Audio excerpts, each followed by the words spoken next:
국으로 확대됐다가 늦은 오후부터 주춤하겠습니다. 일라디오 10시 뉴스 아나운서 김재웅입니다. KBS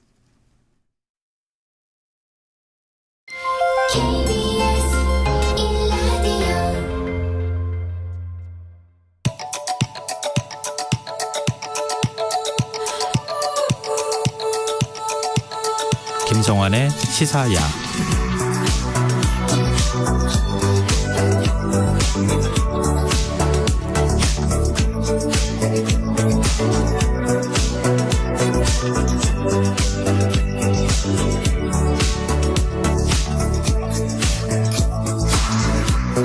하루의 마무리, 오늘도 함께 하시죠. 시사평론가 김성환입니다. 청취자분들은 혹시 수리권이라는 말 들어보셨습니까?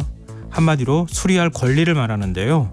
요즘은 제품을 고쳐서 사용하는 것보다 새 제품을 구입하는 것이 더 저렴하다 보니 소비자 권익 차원에서 수리권을 보장해야 한다는 목소리가 커지고 있는데요. 우리나라의 수리권 논의 어디까지 진행되고 있는 걸까요? 더 깊이 들여다보는 인터뷰 시간에 서울환경연합 활동가와 얘기 나눠보겠습니다. 월요일은 책 읽는 시간, 실생활에 도움이 되는 주경야독 코너도 마련되어 있으니까요. 많은 관심 부탁드리겠습니다. 김성환의 시사에는 청취자 여러분들의 관심과 참여 기다립니다. 방송 내용과 관련해 의견 있으신 분들은 문자 보내주십시오. 당첨된 분들께는 모바일 쿠폰 보내드릴 텐데요. 참여하실 번호는 샵9730이고요. 짧은 문자 50원, 긴 문자는 100원의 이용료가 부과됩니다. 또 저희 방송을 유튜브를 통해서도 실시간으로 시청 또 참여하실 수 있는데요. KBS 일라디오 채널 들어오셔서 구독, 좋아요 많이 눌러주시길 부탁드립니다. 김성환의 시사야, 그럼 지금 시작하겠습니다.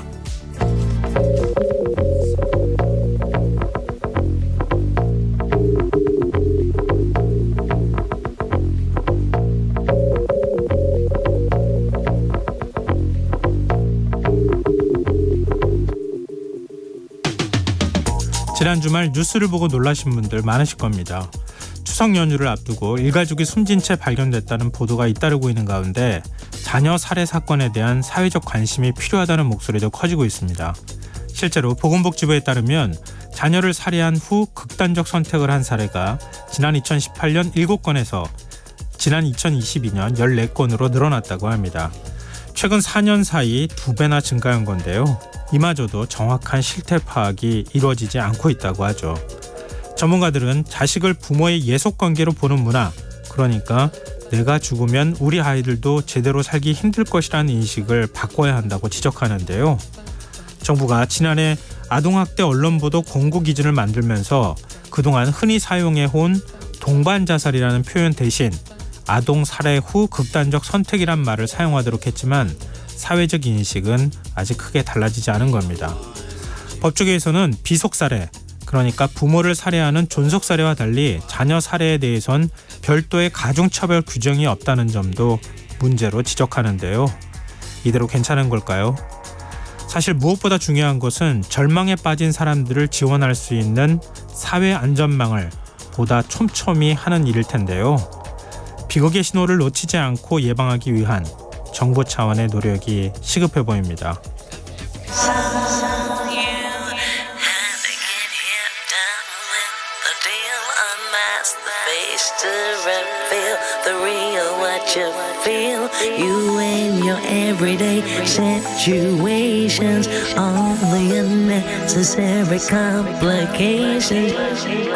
오늘 밤 당신 안의 꿈틀거리는 지식충전 본능이 깨어납니다. 여러분의 자유탐구 영역, 김성환의 시사야.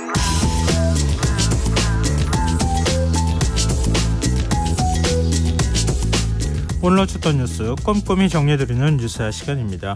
시사저널 구민주 기자 나와 계십니다. 안녕하세요. 네, 안녕하세요. 네, 요즘 정치권이 굉장히 시끌시끌해서 굉장히 바쁠 것 같습니다. 네. 민주당 이재명 대표에 대한 법원의 구속영장 심사 이제 하루 앞으로 다가오지 않았습니까? 이재명 대표가 법원에 직접 출석할 것이냐 이게 관심이었는데 출석한다고 하죠. 네, 이재명 대표 내일 오전 9시 45분쯤 서울중앙지법에 출석해 구속 전 피의자 신문을 받을 예정입니다. 권칠승 수석대변인이 오늘 오후에 브리핑했는데요. 이 대표는 변호인과 함께 법정에 출석하고 다른 당직자나 동료 의원들은 함께하지 않을 예정이라고 밝혔습니다. 하지만 이전과 같이 법원 인근에는 지지자들이 운집할 것으로 예상이 됩니다. 내일 오전까지 이 대표의 건강을 체크를 하겠지만 네. 일단 이 대표는 휠체어가 아니라 걸어서 들어갈 것으로 얘기가 되고 있습니다. 출석과 관련한 이 대표의 별도 입장문은 없을 거라고 민주당은 전하고 있고요. 예. 이 대표의 구속 여부는 내일 늦은 밤 혹은 모레 새벽 중에 나올 전망입니다. 사안이 워낙 중대한 만큼 심사 시간이 굉장히 길어질 것으로 예상됩니다. 영장 전담 판사는 정해졌습니까? 네, 유창훈 서울중앙지법 부장판사인데요. 예. 이 부장판사의 손에 사실상 이 대표의 구속 여부가 걸려 있다고도 볼 수 있습니다. 네. 유 부장판사가 영장 전담을 맡은 이래에 총 31명 가운데 16명에게 구속영장을 발부했고요. 15명에게 영장 기각 결정을 내린 것으로 전해지고 있습니다. 구속영장을 그동안 발부한 주요 사유로는 증거인멸 우려를 가장 중점적으로 살펴봤던 것으로 파악이 되고요. 네. 최근에 보면 50억 클럽 의혹의 박영수 전 특검에 대한 구속영장 기각한 적 있고 한동훈 장관 주거지에 침입한 혐의를 받은 더 탐사 강진구 대표 그리고 민주당 돈봉투 혐의를 받았던 이성만 의원에 대한 구속영장도 기각했었습니다. 특히 이 대표와 연관된 백현동 관련해 민간업자 정모 씨에 대해서는 구속을 결정한 바 있었습니다. 네. 뭐 예상이 불가능할 것 같은데요. 네. 뭐 발부가 될지 아닐지. 민주당 내에서도 그래서 이게 한쪽으로 치우쳐 있다고 볼 수는 없다. 그래서 좀 결과를 지켜봐야 한다 이런 얘기 나오고 있습니다. 네. 근데 민주당 지지자들을 중심으로 해서 탄원서를 좀 작성하고 있다 이런 얘기가 들렸었는데 민주당이 그 탄원서 모아서 제출한 모양이죠? 네, 오늘 전국 각지에서 모았던 탄원서 법원 민원실에 제출했습니다. 이 대표 체포동의안 가결 직후부터 지난 4일간 진행한 탄원 운동엔요. 전직 국회의장 4명 그리고 현재 민주당 국회의원 168명 중 161명이 이름을 올린 것으로 확인이 됩니다. 네. 이재명 본인 그리고 단 6명의 의원을 제외하고 가결표를 던졌던 민주당 의원 대다수가 탄원에 참여한 거고요. 특히 민주당은 당원과 각지 지지자들 약 90만 명이 온오프라인을 통해 탄원서를 제출한 점에 의의를 두고 있습니다. 민주당은 탄원서를 통해 이 대표는 그동안 검찰 소환과 재판에 성실히 응하면서도 결코 당무를 소홀히 하지 않았다면서 국민들이 입게 될 피해를 고려해서라도 민주당의 정상적인 정당 활동을 위해 제1야당 대표가 구속되는 일은 없어야 한다고 강조했습니다. 네. 그리고 체포 동의안이 국회에서 본회의에서 가결될 때 그 직후에는 국민의힘 쪽에서 약간 조심스러운 메시지가 나왔었는데 좀 갈수록 뭐랄까요? 메시지 톤이 좀 강해지는 것 같아요. 비판의 수위가. 네, 민주당이 특히 탄원서를 모았다고 하자 국민의힘에서는 비판을 오늘 쏟아냈는데요. 윤재욱 국민의힘 원내대표 법리와 증거만을 따져야 할 영장실질심사에 대해 정치권이 집단의 힘으로 압력을 행사하는 것은 사법부의 독립성을 위협하는 심각한 문제라고 비판을 했고요. 유상범 수석대변인도 탄원서 내용은 오직 이 대표 살리기를 위해 법치를 무시해달라는 헛된 메아리에 불과하다면서 민주당에는 민주도 법치도 국민도 찾아볼 수 없다라고 비판을 했습니다. 민주당 내부 분위기는 어떻습니까? 지금 뭐 당내 개파 갈등이 뭐 점점 격화하고 있다 이런 얘기까지도 나오는데. 네, 지난주 체포동의안 가결 이후에 지금 개파 간의 갈등이 계속 거세지는 분위기인데요. 우선 친명계는 지난주 가결표를 던진 비명계 의원들에 대한 징계 가능성까지 이야기하고 나섰습니다.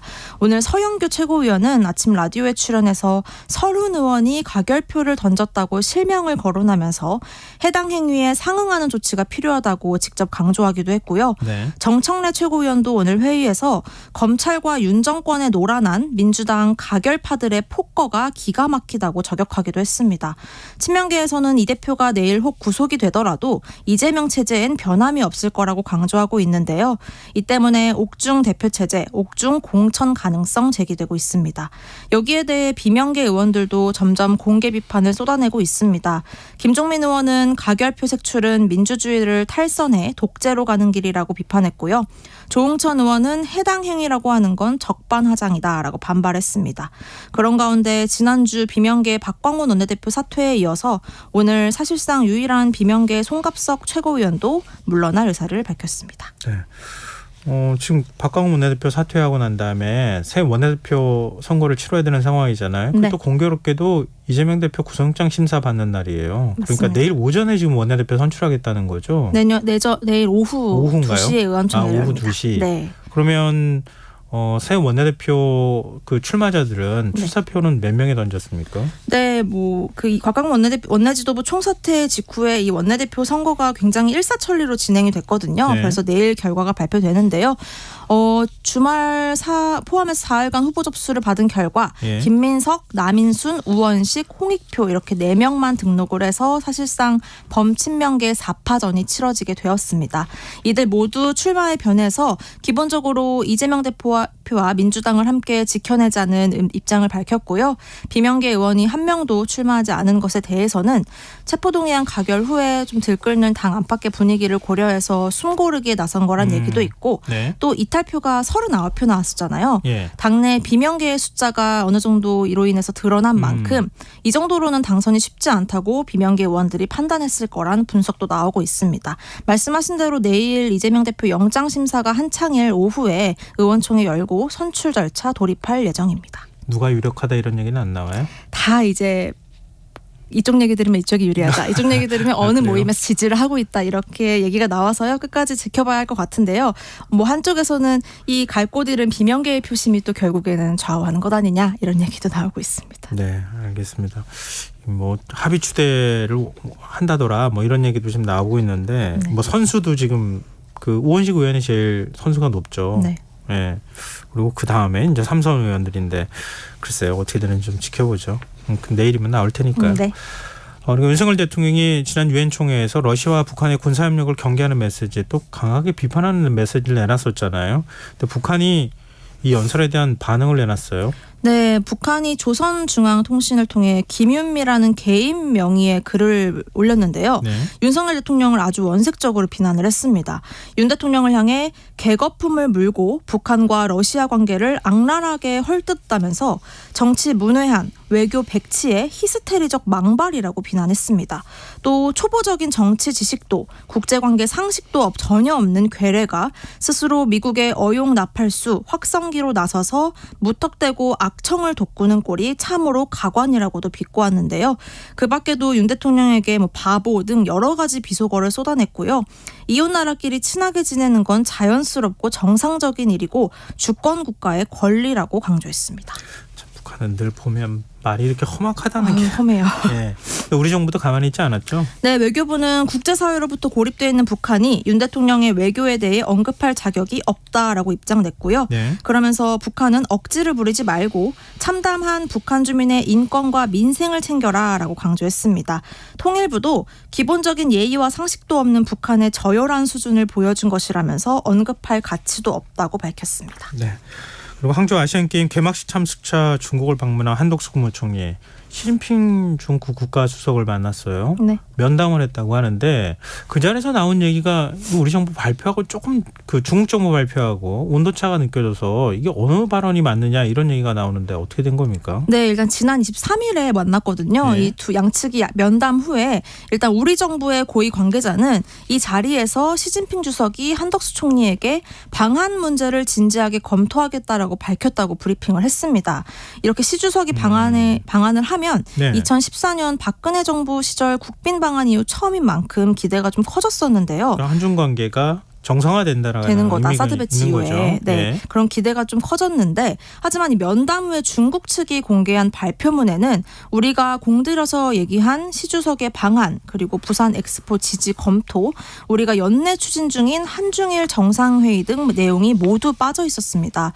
양국이 협력의 필요성은 인정하면서도 이 세부 셈법에 있어서는 굉장히 극명한 차이를 보인 건데요. 네. 뿐만 아니라 면담 이후에 중국 내부에서 시 주석의 방한 가능성을 언급하는 후속 보도 또한 찾기 힘들었고 시 주석이 면담에서 방안에 대해 언급했다는 내용도 전혀 보도되지 않고 있어서요.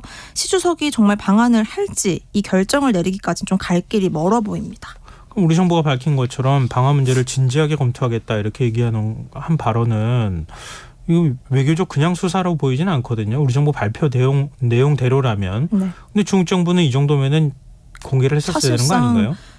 이러한 사실이 없었다고 봐도 될 만큼 후속 보도가 없고 발표문조차 이 내용이 빠져 있어서요. 정말 시 주석이 본인의 말로 방화 문제를 검토하겠다라고 얘기를 했는지 우리 정부가 조금 더 확인해 줄 필요가 있을 것 같습니다. 네, 맞습니다. 뭐 이른바 시황제라고도 불리는데 네. 발언 내용을 뺄 것 같지는 않은데 하여튼 뭔가 맞습니다. 좀 다르네요. 얘기가. 자, 지금 여러분께서는 KBS 라디오 김성환의 시사야와 함께하고 계십니다. 계속해서 뉴스야 이어가겠습니다. 신원식 국방부 장관 후보자 인사청문회 앞두고 국회에 서면 답변서를 제출했는데 문재인 전 대통령 그 비하했던 뭐 목과 관련된 뭐 이런 발언 있잖아요. 네. 여기에 대해서 유감 표명했습니까? 네, 일단 이 부분부터 살펴보면요. 네. 오늘 국방위에 서면 답변 냈는데 여기에서 2019년 태극기 집회였었죠. 여기서 이른바 문재인 모가지 발언과 관련해서 야인 시절 개인 신분으로 문재인 정부의 국방 정책이 우리 국방에 부정적 영향을 끼쳤다는 점을 지적하는 취지였다. 일부 과한 표현에 대해선 유감을 표한다고 밝혔습니다. 해당 발언에 대해 최소한의 유감 표명이라도 밝힌 건 이번이 처음이고요. 네. 하지만 그러면서도 문재인 정부 시절 북한과 체결한 9.19 군사합의에 대해서는 군사적 취약성이 매우 많기 때문에 반드시 폐기해야 한다면서 기존 입장 더욱 확실히 했습니다.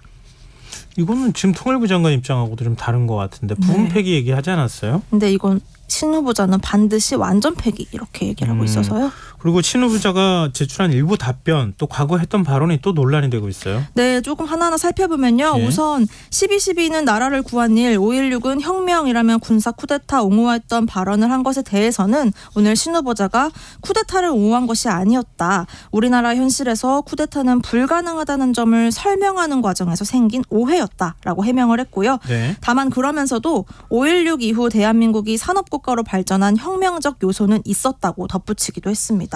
오늘 또 하나 과거 발언이 논란이 됐던 게요. 신 후보자가 2019년 한 보수 유튜브에 출연해서 대한제국이 존속했다 한들 일제 시절보다 행복했다고 확신할 수 있겠느냐라고 발언을 한 사실이 밝혀졌습니다. 우리는 일본에 사과도 받고 돈도 다 받았다면서 과거사가 모두 해결된 듯이 주장을 한 건데요.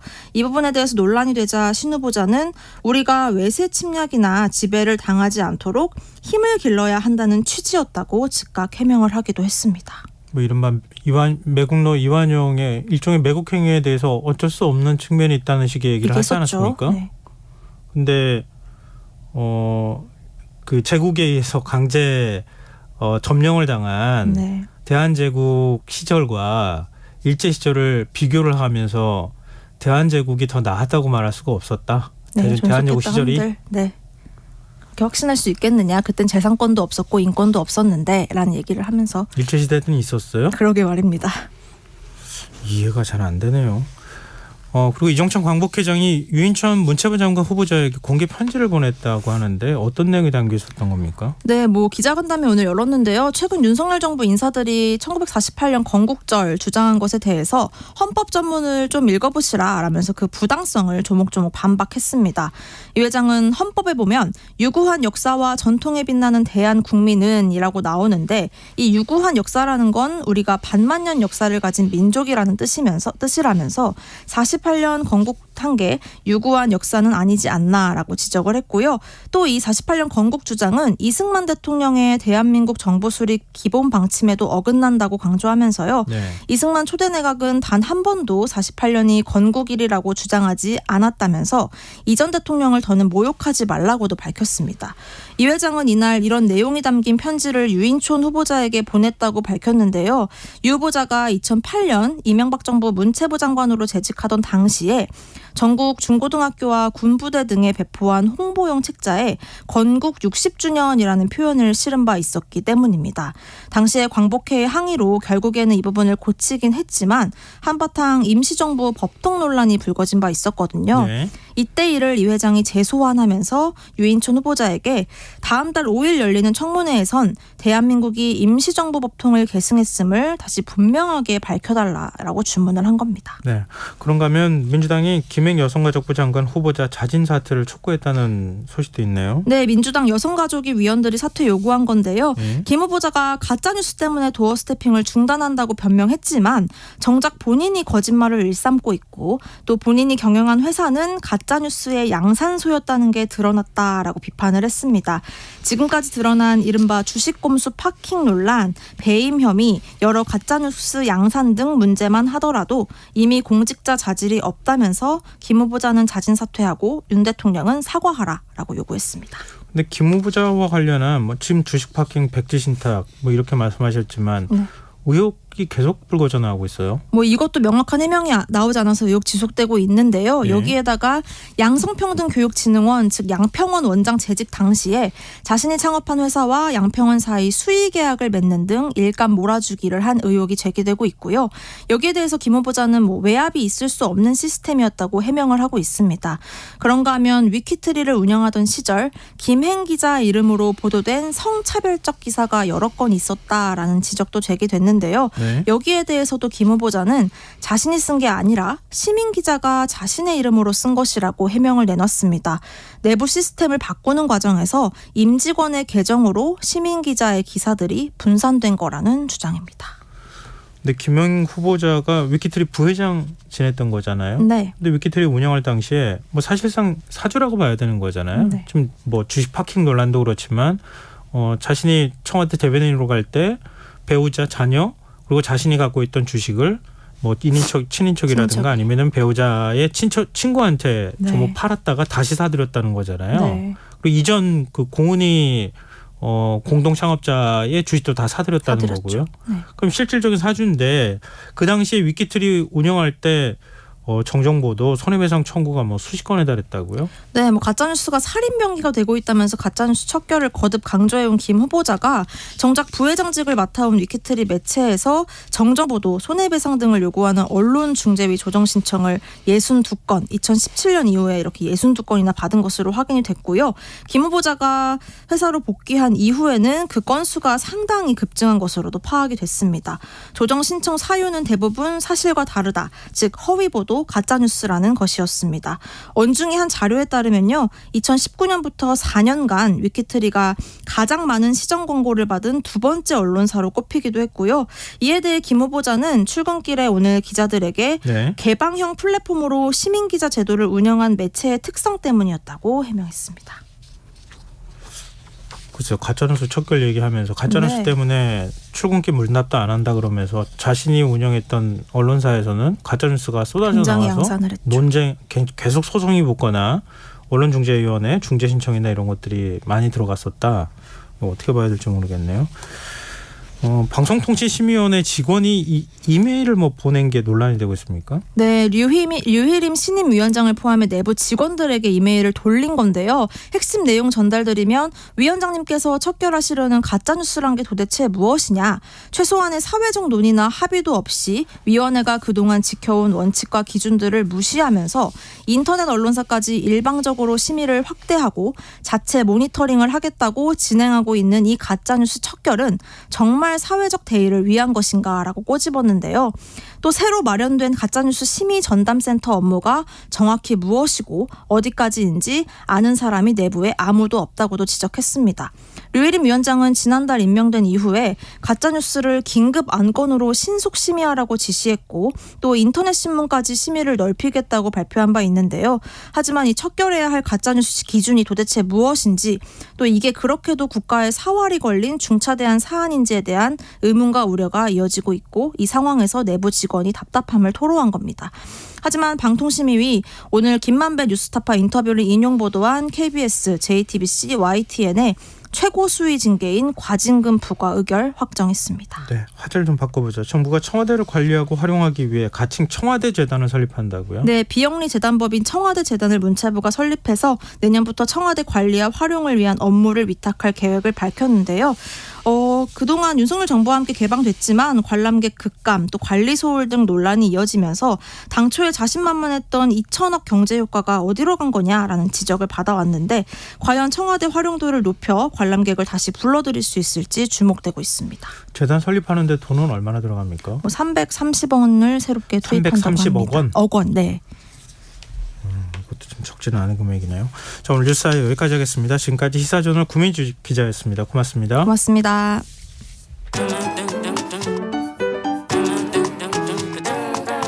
일일 시사권장량 채워가세요. 골고루 담았습니다. 당신만을 위한 하루 시사 김성환의 시사야. 얼마 전 오늘의 발견 코너에서 새 전자제품 대신에 기존 제품을 수리해서 사용하는 것이 세계적인 흐름이 되고 있다 이렇게 말씀드린 적이 있는데요. 이런 수리할 권리를 위한 행사가 서울에서 열렸다고 합니다. 서울환경연합이 주최한 뭐든지 수리소라는 행사인데요. 당일 행사는 어떤 취지에서 기획된 것인지 또 참여자들이 어떤 물건들을 가져왔는지 서울환경연합 자연순환팀 허혜윤 활동가와 얘기 나눠보도록 하겠습니다. 안녕하세요. 네, 안녕하세요. 네. 뭐든지 수리소. 굉장히 행사 제목이 좀 흥미로운데요. 이게 네. 언제 어디서 열린 행사입니까? 네. 뭐든지 수리소는 이번 달 9월 17일, 지난 일요일이죠. 잠수교에서 진행했습니다. 서울환경연합에서 주최한 차 없는 거리 제로 웨이스트 축제인 지구를 구하장의 한 부스로 자가수리 워크숍을 운영했습니다. 그럼 야외에서 행사가 열린 거네요? 네네, 이번에 야외 행사로 진행했습니다. 이 행사를 어떻게 기획하시게 된 겁니까? 물건을 고치는 것보다 사는 게 값싼 시대가 되었죠. 그리고 가볍게 물건을 구입하는 만큼 쉽게 버리는 문화에 대해 정말 이게 괜찮은 건지 질문을 던지고 싶었습니다. 전파사가 동네마다 있었던 시절에 망가지면 고치는 게 당연한 때가 있었죠. 네. 그때와 이제 오늘날에 어떤 변화가 생긴 건지, 그리고 우리가 얻은 것과 잃은 것은 무엇인지에 대한 고민이 이 기획의 시작이었습니다. 일단 이 첫 번째 워크숍을 통해서는 시민들이 제품을 직접 수리해보는 경험의 장을 제공하며 하나의 선택지로 수리를 제안해보고 싶다는 마음으로 기획을 했습니다. 또 우리가 뭐든지 뭐 이사 갈 때라든가 아니면 네. 집을 새로 장만한다거나 이러면은 가전제품도 싹 바꾸잖아요. 네네. 새로운 분위기도 만들고 뭐 이렇게 해서 그래서 뭐 한 네. 10년 이상 가전제품을 쓰는 경우가 거의 없다 이렇게 또 얘기하는데 그러다 보니까 수리할 권리에 대한 생각들을 별로 안 해봤거든요. 이게 권리에 해당이 되는 건가 이런 생각도 좀 있는데 수리권이라는 게 정확하게 어떤 권리입니까? 네. 간단히 이야기를 하면 제품을 고쳐서 사용할 수 있는 권리입니다. 이제 대개 수리하면 기업의 수리 서비스를 떠올리는데요. 예. 이런 기업의 AS 서비스뿐만 아니라 우리가 주체적으로 이용할 수 있는 수리 정보, 수리 인프라, 수리가 쉬운 제품을 제공받을 권리를 포괄하는 개념입니다. 우리가 제품을 살 때 그 네. 제품 안에 서비스 비용이 포함되어 있다 이런 얘기들 하잖아요. 네네. 그러니까 일정 기간 될 때까지는 나한테 권리가 있다 이런 생각을 할 수 있는데 예를 들면 네. 한 20년 정도 가전제품 쓴다고 하면 그걸 수리하는 걸 권리라고 얘기할 수 있을까 이런 생각하는 분들도 있을 것 같거든요. 네네. 그런데 이제 그런 기업이 전자제품의 부품을 더 오래 가질 수 있도록 예. 이제 보장하는 차원까지 더 이제 확장되어야. 네. 그럼 수리할 권리가 있습니다. 가장 네. 많이 제약받는 대표적인 제품들이 있을까요? 실제로 이제 저희가 이번에 좀 수리 품목을 예. 소형 가전 제품으로 이제 정해서 수리 카페를 운영을 했는데요. 네. 이제 현장에서 시민들의 목소리 그리고 이 사연들을 듣다 보니 예. 확실히 이제 대형 고가의 이제 전자제품 같은 경우는 수리 서비스를 제공하지만 이 소형 가전은 수리 서비스를 제공하지 않는 경우가 많더라고요. 네네. 그래서 당일 신청된 물품들도 되게 수리할 곳을 찾지 못해서 오래 방치되어 있다가 온 경우가 되게 많았습니다. 서울로 말하면 황학동 같은 데 가야 되나 이런 생각도 하게 아, 되는데 네. 저도 좀 가지고 네. 있는 것들도 있고 옛날에 디지털 카메라 갖고 있는 것도 있고 네네. CD 플레이어도 이거 어디서 고칠 데도 없고 네. 어디 전원 잭을 하나 사고 싶은데 살 데도 없고 그래서 답답했던 네. 경험이 있는데요. 네. 시민들이 그러면 가지고 온 소형 가전제품 중심으로 가져왔다고 말씀하셨잖아요. 네. 어떤 네. 걸 제일 많이 가져왔던가요? 이번에 이제 되게 비슷하게 뭔가 신청을 해주셨는데요. 네. 핸드믹서도 있었고, 그리고 요새 여름에 자주 사용하죠. 약간 핸디 선풍기? 손에 이제 들고 아. 사용하는 선풍기도 있었고요. 예. 그거 아니고도 이제 세워놓고 쓰는 선풍기나 서큘레이터, 커피포트, 방금 말씀하신 CD 플레이어를 가지고 오신 시민분들도 계셨습니다. 그렇군요. 보통 우리가 들고 다니는 선풍기 같은 게 망가지면 아예 그냥 버리지 이렇게 생각하는데 그러니까 네. 서비스도 마땅히 받을 데가 없다는 거잖아요. 네, 그렇죠. 네. 근데 수리를 그럼 해준 사람들은 이 수리를 네. 전문적으로 하시는 분들입니까? 네네. 조재선, 이태수 엔지니어 선생님들과 함께 했는데요. 예. 두 분은 이제 40년 동안 전자 수리업계에서 일하는데 거의 이제 장인이신 분들이세요. 그리고 예. 지금도 이제 일라이튼이라는 수리 전문 기업에서 활발히 이제 수리 관련한 활동들을 하시고 계시는 분들을 모시고 진행을 했습니다. 그러면은 서울 환경연합이 이런 수리권에 관해서 행사를 열었다고 하면 환경 문제와 관련이 있을 거야라고 생각하시는 분들이 있을 것 같아요. 아무래도 네. 가전제품 막 버리게 되니까요. 네. 그러니까 환경에 어느 정도 도움이 되고 지금 버려지는 가전제품이 어느 정도 됩니까? 수리를 통해 그 전자제품의 수명을 연장해서 이제 실질적인 소비를 줄임으로써 예. 자원 채굴로 인한 생태계 파괴뿐 아니라 폐기하는 과정에서 발생하는 유해 물질과 노동 착취 문제를 줄일 수 있다고 볼 수 있습니다. 그래서 어마어마한 전자 폐기물이 사실상 처리할 곳이 없어서 저소득 국가로 수출된다는 점, 그리고 노동 착취와 유해 물질에 여성, 어린이 등 사회적 약자가 가장 많이 노출되어 피해를 입고 있다는 점을 알리고 싶습니다. 그리고 예. 말씀하십시오. 그리고 수리 제품을 이제 수리해서 이런 점에서 이제 제품을 수리해서 사용한다는 건 소비자 운동뿐 아니라 강력한 환경 인권 운동으로도 볼 수 있습니다. 근데 노동 착취 말씀하셨는데요. 그 제품을 생산할 때 국내에서 생산하지 않고 해외 저인공 국가에서 생산한다는 걸 말씀하시는 거예요? 네, 그렇습니다. 그 제품을 이제 생산하는 과정뿐만 아니라 이제 폐기하는 과정에서도 그 안에 사용되는 이제 인력들이 되게 여성, 그 나라에 있는 어린이들을 대상으로 이제 이 일들이 되게 진행되고 있다고 합니다. 네. 그렇군요.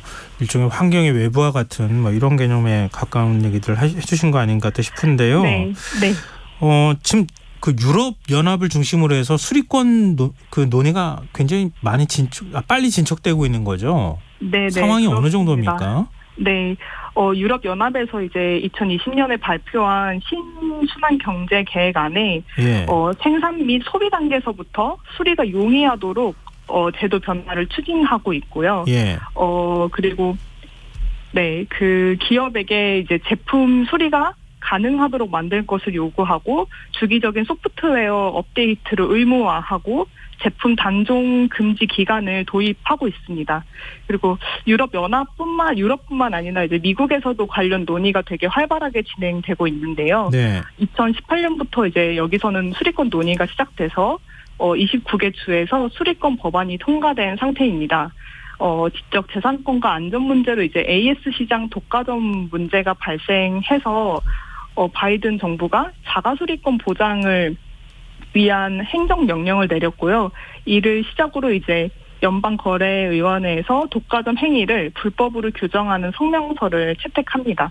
그래서 이처럼 약간 수리권에 대한 논의가 해외에서 활발히 진행이 되고 있습니다. 휴대폰 생산할 때 배터리를 교체할 수 있는 형태로 생산해야 된다. 그런 얘기도 있던데 그것도 이 수리권하고 관계가 돼 있는 거죠? 네, 관계가 되어 있습니다. 네. 배터리가 다 돼가지고 휴대폰을 새 걸로 바꾸는 게 아니라 배터리만 교환해서 쓸 수 있게 이것도 이제 수리 제품을 더 오래 사용할 수 있고 수리가 용이한 형태의 디자인으로의 전환에 대한 얘기로 수리권에 대한 얘기로 볼 수 있습니다.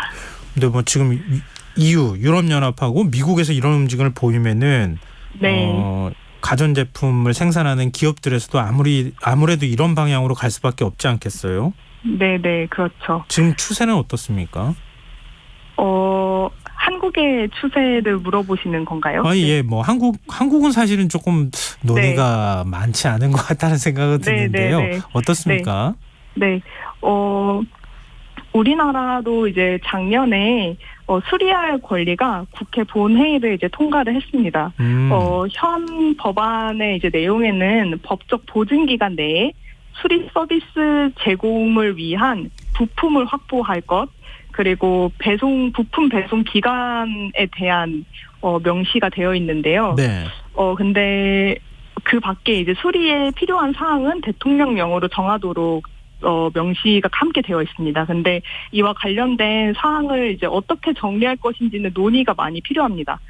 법안이 2025년 이제 시행이 되는데 네. 이 안에 이제 제품의 설계와 생산 단계에서부터 이 수리권을 보장하는 내용, 그리고 예. 수리 용이성에 대한 정보를 제공할 것, 그리고 수리 방식과 업체를 소비자, 시민이 선택할 수 있는 권리가 좀 법안에 담길 수 있도록 구체적인 논의가 필요한 상황입니다. 지금 아직은 법안은 굉장히 추상적인데요. 말씀 들어보니까.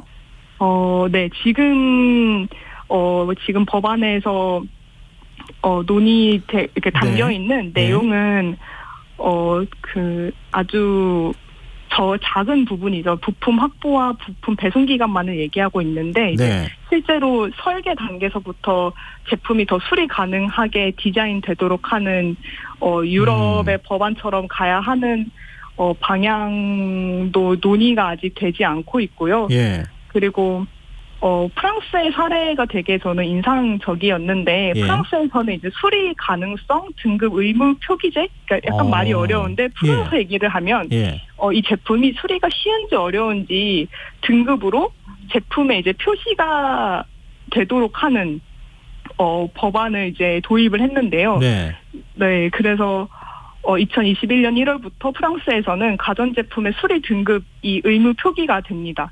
그래서 뭔가 이런 좀 구체적인 내용으로 한국에서도 논의가 되어야 하는데 아직은 그냥 부품 확보와 배송 기간 정도에 대한 것만 이제 명시가 되어 있고 그에 대한 논의가 아직은 그러니까 활발히 이루어지고 있지 않은 상황이기는 합니다. 일단 수리권을 법에 명문화한다는 건 의미가 있다 이런 생각은 좀 드는데 지금 뭐 시행령이나 이런 게 구체적으로 나오지 않아서 몇 년 동안 그렇습니다. 부품을 생산해야 되는지도 지금 뭐 깜깜이고 알지 못하는 상황이란 말씀이시잖아요. 네, 그런 이렇게 연도도 아직은 그러게 말입니다. 지금 프랑스 사례 말씀해 주셨지만 에너지 소비 효율 등급 같이 그렇게 수리 등급 만들어 놓으면은 괜찮을 것 같은데요. 그런 생각이 들었습니다. 다음 달 21일 국제 수리의 날을 맞아서 다른 행사 또 기획하신다고요? 네. 서울환경연합에서 이번에도 뭐든지 수리소 이제 자가수리 워크숍을 운영하고요. 그리고 이제 시민들이 어떤 지점에서 수리를 실패했는지 저희가 설문을 지금 진행하고 있습니다. 그래서 그 조사 결과와 그리고 인식조사도 지금 수리 인식조사도 진행하려고 하는데요. 그 결과를 발표하면서 수리권을 촉구하는 기자회견도 진행할 계획입니다. 그리고 이제 서울환경연합뿐만 아니라 이 수리의 날에 서울 각곳에서 이제 다양한 수리 단체들이 워크숍을 진행할 계획인데요. 이 워크숍에 대한 정보를 알 수 있도록 저희 단체에서 좀 정리를 해서 시민들에게 알리는 콘텐츠를 함께 기획하고 있습니다. 네, 알겠습니다. 좀 앞으로도 이 수리권에 대해서 저도 개인적으로 관심을 좀 더 많이 갖고 지켜보겠습니다. 오늘 말씀 고맙습니다. 네, 감사합니다. 지금까지 서울환경연합 자원순환팀 허예윤 씨였습니다.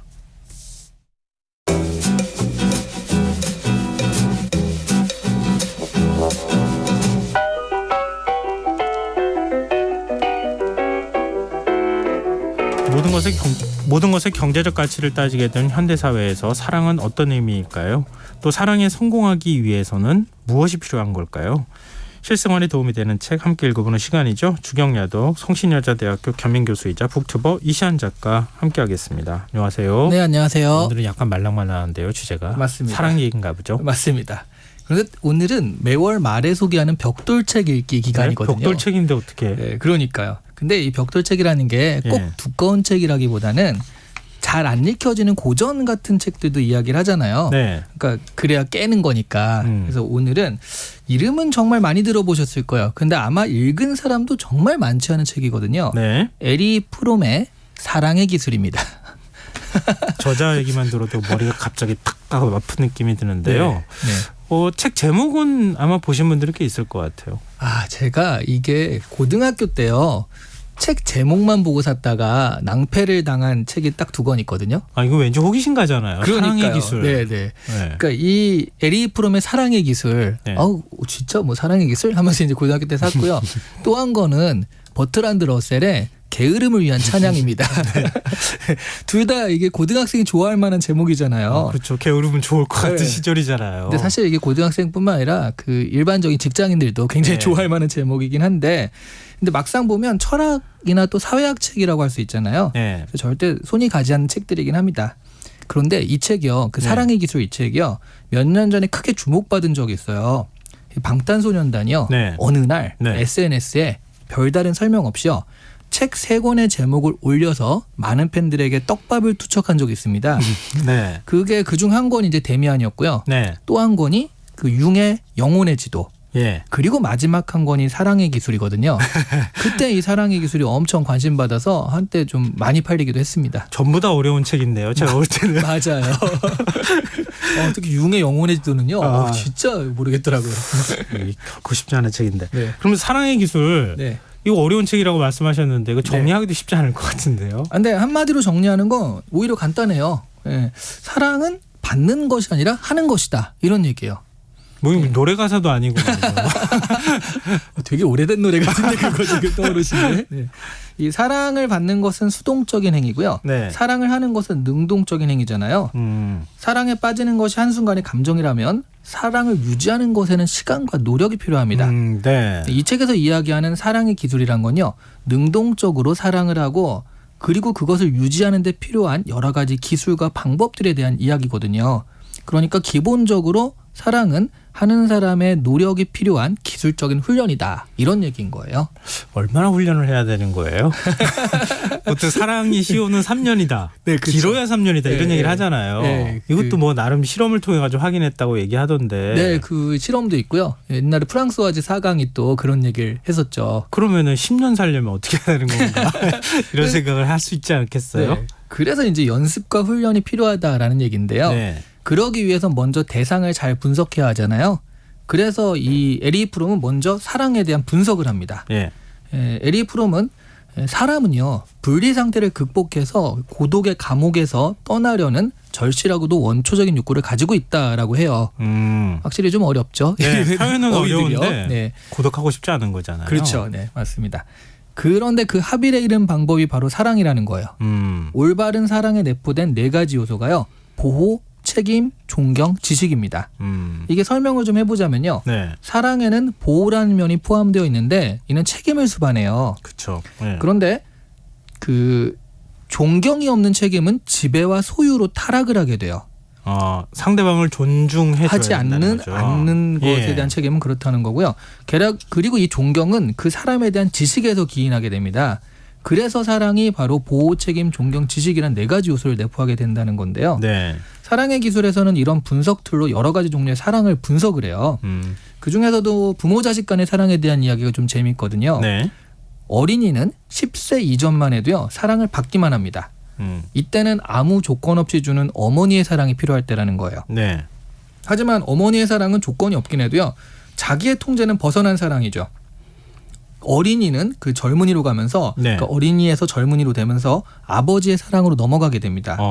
아버지는 잘한 일을 칭찬하고 못한 일은 벌을 주는 조건부 사랑이거든요. 예. 아버지의 사랑은 그래서 그것을 얻기 위해 노력을 해야 하는 거예요. 그런데 그런 의미에서 이 사랑은 나의 통제하에 있는 거죠. 그러니까 어머니의 사랑은 내가 아무것도 안 해도 그냥 오기 때문에 달리 생각하면 이건 내가 통제할 수가 없는데, 아버지의 사랑은 내가 통제할 수 있다. 내가 거죠. 노력해야지 얻을 수 있는 그렇죠. 거다. 네네. 예. 예. 가장 좋은 건요, 개인이 어머니의 사랑과 아버지의 사랑에서 해방되어서 자신의 내면에 그 모습을 간직한 사람이 되는 것이라고 합니다. 그래서 어린이에서 어른으로 성장한다, 성숙한다는 것은 바로 이런 전이가 일어난다라는 얘기예요. 아, 좀 이런 거 풀어서 설명해 주면 안 되나요? 너무 용어가 이렇게 문장이 어려운지 모르겠어요. 그렇죠. 네. 이게 제일 큰 문제인 것 같아요. 벽돌책의 문제이기도 하고 그럴 네. 것 같은데 네. 그래도 결국 이제 그런 얘기를 하잖아요. 네. 남을 사랑하기 위해서는 네. 자기를 사랑할 줄 알아야 된다. 그렇습니다. 자기에서부터 남의 이타적 사랑이 나온다. 이렇게 또 얘기할 수 있는 거 아닙니까? 네네. 그래서 이 책에서도요, 자기애, 그러니까 자기를 사랑하는 것에 대한 분석이 나오는데요. 그것도 재밌습니다. 네. 다른 사람을 사랑하는 것과 나 자신을 사랑하는 것은 이게 배타적인 것이 아니다라는 거예요. 네. 그리고 나 자신을 사랑하기 위해서는 다른 사람을 사랑하는 것처럼 일단 자신을 대상화하는 것이 필요하다라고 하죠. 네네. 그러니까 스스로에 대한 보호, 책임, 존경, 지식, 이게 이제 4가지 틀이라고 그랬잖아요. 네. 이런 노력이 나한테도 필요하다는 거예요.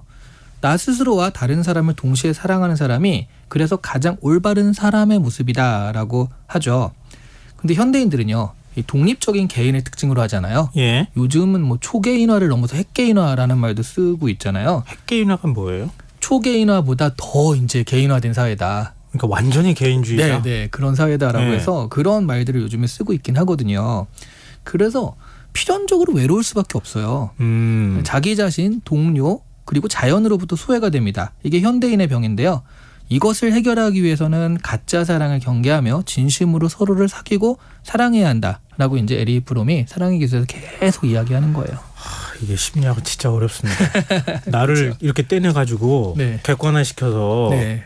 너 똑바로 해 이렇게 얘기하는 거 참 어려운 일이잖아요. 어떻게 맞습니다. 나를 떼어놓고 이렇게 얘기하겠어요. 맞습니다. 자꾸 이기적으로 생각하기 마련이잖아요. 네, 맞아요. 네. 굉장히 어려운 걸 지금 얘기하고 있는 거 아닌가 이런 생각을 하게 되는데 그러면 사랑이라는 게 이런 개념뿐만 아니라 구체적인 실천 방법들이 있어야 될 거 아니겠어요. 이벤트도 해야 되죠. 맞습니다. 그런 실천 방법이요. 그렇지 않나요? 근데 에리 프롬이 이제 사랑이 기술이라면 그것은 학습이 가능하다. 기술이니까 네. 라는 전제하에서 이 책을 쓴 거거든요. 네. 그래서 지금까지 얘기한 게 이론편이고요. 그러니까 이 책이 이론과 실전으로 나눠져 있어요. 그래서 이론은 이렇다. 그런데 이제 실전 역시 그러면 이게 해야 된다라는 건데 네. 사실 이 책을 보면요. 에리 프롬이 여기에 대해서는 좀 자신 없어 하는 것 같긴 해요. 이론보다는. 예. 그냥 가이드를 제시할 뿐이지 실제로 실천하는 것은 개인마다 다르다고 그 밑밥을 깝니다. 네. 네. 그래서 사람마다 다른 것이다. 그런데 한다라고 한다면 사랑을 실천하는 데에는 훈련, 정신 집중, 인내, 관심이 필요하다라고 얘기를 해요. 근데 이거 약간 좀 실망스러운데요. 네, 그러니까요. 그 뭔가를 훈련한다라고 하면 다 필요한 요소들인 거잖아요. 그리고 사랑은 겸손, 객관성, 이성의 발달을 요구하는데 이는 사랑을 실천하는데 한 절반 정도라고 해요. 네. 그리고 나머지 절반은 신앙이라고 얘기를 합니다. 신앙요? 근데 여기서의 신앙은요, 이게 종교적 개념이라기보다는요, 네. 그러니까 믿음이라는 말로 번역되는 게 더 맞지 않을까 그런 생각이 들었거든요. 네. 이 책을 읽으면서 그러니까 사람을 믿어주는 것에 대한 이야기거든요. 예. 그리고 이 믿음에는 용기가 필요하죠. 그래서 어린아이의 교육에서도 그 아이에게 중요한 의미의 사람이 그 아이를 믿어주는 것이 매우 중요하다라고 말을 하잖아요. 좀 더 구체적으로 네. 사랑하는 방법을 좀 알려줬으면 얼마나 좋았을까 하는 아쉬움이 드는데요. 네. 그래서 에리 프롬도 좀 자신 없어 하는 것 같아요. 자, 그만큼 어렵다는 거잖아요. 맞습니다. 사랑하는 방법을 다 잘 알고 있으면은 뭐 세상 사람들이 다 사랑하게요. 실패하지 않을 거 아니겠어요? 사실 저는 그래서 사랑의 기술이라는 게 이런 것이 가능하다라고 믿고서 서로 그러려고 노력하자라는 그런 마음 자세에 대한 이야기를 한 것이 아닐까. 실제로 기술적으로 익힌다라기보다는 네. 사실은 그런 생각도 많이 들었거든요. 이 책을 보면서. 직접 읽어보시니까 어떤 네. 좀 자극이 느껴지던가요? 아, 사랑 내가 이렇게 해야지 이런 생각이 좀 들던가요? 그러려고 노력을 많이 했는데 네. 이분이 좀만 더 쉽게 썼어도 그런 자극이 확 왔을 텐데 머리를 좀 많이 쓴 다음에 해야 되잖아요. 그래서 약간 그 심장이 좀 식은 상태에서 봤기 때문에.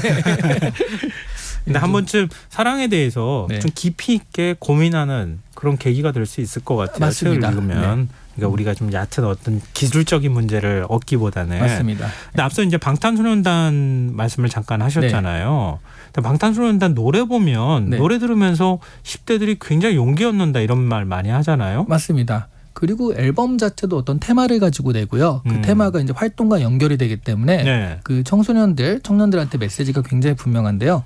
이 책은 그 방탄굿이라고 해서요. 어느 날 SNS에 올린 3가지 책 중에 하나예요. 네. 그게 도대체 이 책들은 왜 올렸을까 사람들이 이제 고민하다가 방탄고시라는 말이 붙었거든요. 공부하다가. 그리고 이제 공부하듯이 읽어야 되는 책들이잖아요. 그렇죠. 네. 사랑의 기술은 그 중에서도 굉장히 중요한 책입니다. 이 방탄소년단의 앨범이요. 예. 러브 유어셀프라고 있거든요. 예. 유엔에서 한 연설도 너의 내면의 목소리에 귀를 기울이자 뭐 이런 얘기였어요. 네. 사랑의 기술에 나오는 이야기가 바로 자신을 사랑하지 않는 사람이 다른 사람을 사랑한다는 것은 진정한 사랑이 아니다라는 이야기가 나오거든요. 그건 집착이나 소유라고 말을 하죠. 인간이 사랑을 상실한 것은 참된 자아를 상실했기 때문이라고 진단한 에리 프롬은요. 네. 사랑은 노력과 학습, 훈련으로 이룩하는 기술적인 부분이기 때문에 먼저 자신을 인식하고요. 관심을 기울이며 스스로를 존중해야 한다고 말합니다. 네, 이런 프로세스를 네. 타인에게 확대해서 결국 사람들을 사랑해야 한다는 거예요. 그 러브 유어셀프는 그래서 이 말은요. 단순히 뭐 자존감이 떨어진 사람들한테 너 스스로를 믿어라 그런 메시지가 아니라 그거보다 네. 좀 더 큰 거죠. 예. 그래서 너 자신을 사랑하고 그것들을 다른 사람들 확대해서 다른 사람들을 사랑하고 그러니까 세계와 화해하며 평화를 전파할 수 있다. 이런 메시지의 그 첫 번째 시작인 거예요. 그걸 사랑의 기술을 책을 권하는 것으로 네. 표현한 것이다. 그러면서 러브 유어셀프라는 그 앨범과 그리고 그런 메시지를 다 같이 이렇게 한 거죠. 근데 나를 사랑하기가 제일 힘든데요. 어떡하죠? 그래서 참 보통 다 비슷하게 생각하시지 않을까 싶어요. 맞아요. 또 자기한테 또 엄격한 사람도 있는 반면 자기한테 굉장히 유한 사람도 있어서 이게 좀 객관적이라는 말을 할 수가 없잖아요. 나 자신에 대한 거라. 저 사람이 자기 내면을 들여다보기는 할까? 뭐 이런 생각하는 경우도 굉장히 많고요. 네. 그렇습니다. 여러 가지 면에서 이게 제목만 봐서는 또 네. 그 방탄소년단하고 비교할 때 말씀하신 것처럼 네. 메시지만 보면 굉장히 단순하고도 이해하기 쉬울 것 같은데 네. 근데 벽돌책이 돼요. 네. 그래서 이제 저희가 이렇게 설명을 해드리는 거죠. 이렇게 읽으시는 게 좋겠다라고요. 요즘 외롭고 힘들다, 고독하다, 또 우울하다 이런 분들 굉장히 많은데요. 네. 이 책이 도움이 되겠죠. 끝으로 이 책을 읽어야 하는 마지막 이유까지 포함해서 얘기해 주시죠. 네. 이 책에 대해서는 그 에리 프롬이요 50년 전에 냈거든요. 그런데 50년 전에 내서 이렇구나. 네. 좀 의도하긴 하죠. 네. 네. 아직도 사랑에 대해서는 주는 것보다 받는 것이 익숙한 사람이 많잖아요. 네. 그런 점에서는 여전히 유효한 책이라고 할 수 있습니다. 이제 추석을 앞두고 있잖아요. 네. 모처럼 가족들, 친척들이 많이 모여서 즐거운 시간들을 보내시는데요. 사실 즐겁기도 하지만 그 어느 때보다 친척 간의 싸움이 많이 나는 때기도 합니다. 네. 모처럼 모이니까요. 네. 네. 아마 가족으로서요. 뭔가 주기보다 받으려는 성향들이 좀 더 앞서다 보면 이런 분란들이 일어나기 쉽거든요. 네, 맞습니다. 그래서 고향 가거나 가족들 만나기 전 연휴에 이 사랑의 기술 같은 책을 좀 읽으면서 마음도 진정시키시고 주는 사랑에 대해서 조금 더 생각하시라는 의미로 오늘 특별히 이 시기에 소개를 해드린 것입니다. 사랑의 기술 읽고 친척들 만나면은 너 혼자서 이렇게 철학자가 된 표정으로 계속 있어야 되지 않을까? 그러다 보면 안 싸울 것 같긴 해요. 네, 그러면서 뭐 고스톱 하면서 좀 돈도 좀 잃어주고 그렇게 베푼다라는 생각으로 그러시면 좋을 것 같아요. 이시안 작가 네. 권유대로 한번 해보시면 어떨까 싶습니다. 나중에 결과도 알려주시면 좋을 것 같습니다. 자, 오늘 주경야독 여기까지 하겠습니다. 지금까지 북튜버 이시안 작가와 함께했습니다. 오늘 말씀 고맙습니다. 네, 감사합니다. KBS 라디오 김성환의 시사야 1부 순서 여기서 마무리하겠습니다. 전 11시 정각 2부에 다시 오겠습니다.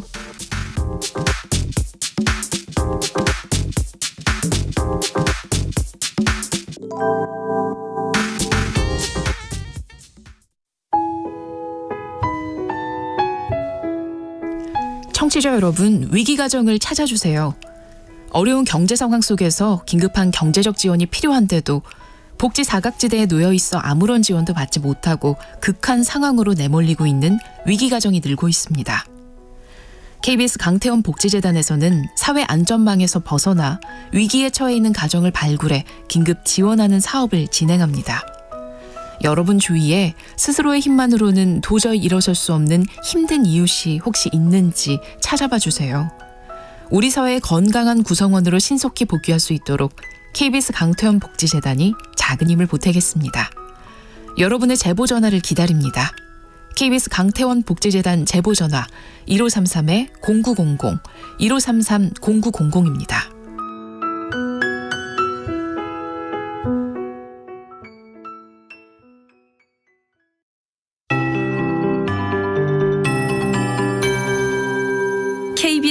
58분 날씨.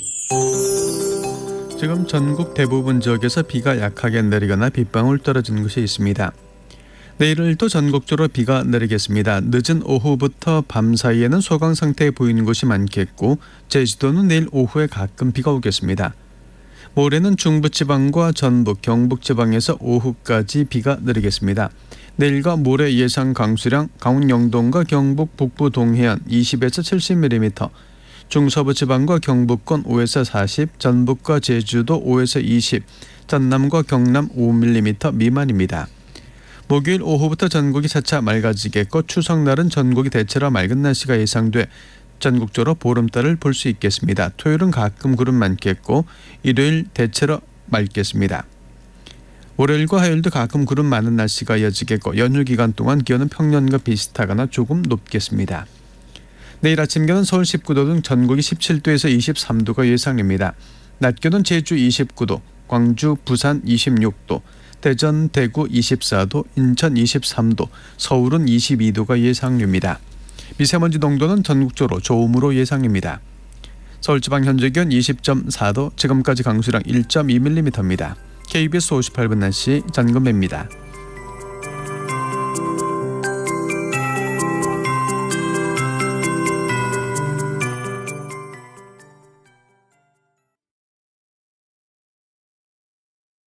정성을 다하는 국민의 방송 KBS가 11시를 알려드립니다.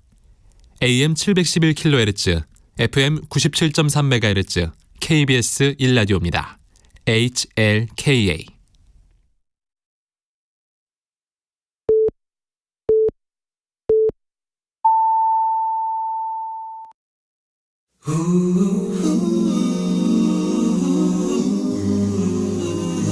이 밤 그냥 보내긴 아쉬우니까요. 당신의 하루의 끝까지 야무지게 채워드립니다. 당신의 지식 충전소 김성환의 시사야.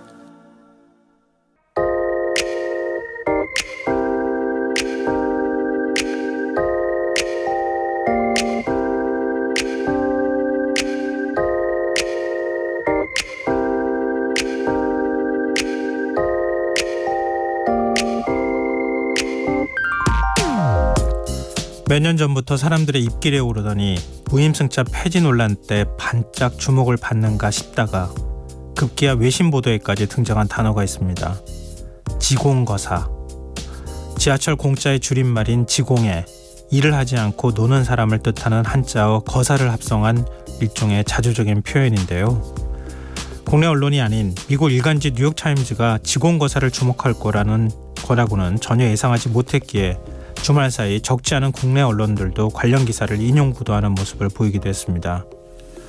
문제의 보도는 뉴욕타임즈가 현지 시간으로 지난 23일 나이든 지하철 탑승자들이 여행에서 기쁨을 찾는다는 제목의 서울발 기사였습니다. 먼저 80대 중반의 이모씨 사례를 전하면 이렇습니다. 8월의 어느 무더운 날 고운 한복에 운동화, 밀짚 모자 차림으로 집을 나선 그는 집 근처 4호선 수유역에서 지하철을 타고 한 차례 환승해 1시간여 만에 1호선 종점인 소요산역에 도달했다. 인테리어 디자이너로 일하다 은퇴한 이 씨는 역 근처를 거닐다 그늘에서 잠시 휴식을 취한 뒤 다시 남쪽으로 향하는 열차에 올라탔다. 이어서 1시 이론서 한 권을 가지고 탄 수학교수로 일하다 은퇴한 80대 전모 씨, 올해 여든인 가톨릭 신부 김모 씨 등 다양한 이전 직업과 나이를 가진 노인을 인터뷰하며 휴식처이자 여름 휴양지다, 내겐 오아시스 같다는 그들의 예찬론을 소개합니다. 하지만 직원거사들이 이런 상황을 마냥 즐기는 것만은 아니라고 말합니다. 출퇴근 시간대 피하기, 자리 양보 부담을 주지 않도록 젊은이들 앞에 서 있지 않기 등 민폐를 끼치지 않으려는 나름의 규칙이 있다는 사실도 전합니다. 그러면서 신문은 올 2월 서울시의 문제제기로 논란이 됐던 무임승차 폐지 방안을 에둘러 거론하며 이런 지적을 합니다. 노인 빈곤율이 일본이나 미국의 2배에 달하는 한국에서 1회 탑승 요금 1,500원을 아낄 수 있다는 것은 어르신들에게 작지 않은 의미가 있다. 수많은 시민들이 스쳐 지나가는 전동차 한 구석 좌석이 최고의 휴양지이자 휴식처라고 말하는 지하철 여행자들. 그들의 행복을 단순히 재정 여력으로 환산해 평가할 수 있을까? 이번 기회에 타자의 시선을 통해 다시 한번 되짚어보면 어떨지요. 지금까지 오늘의 발견이었습니다.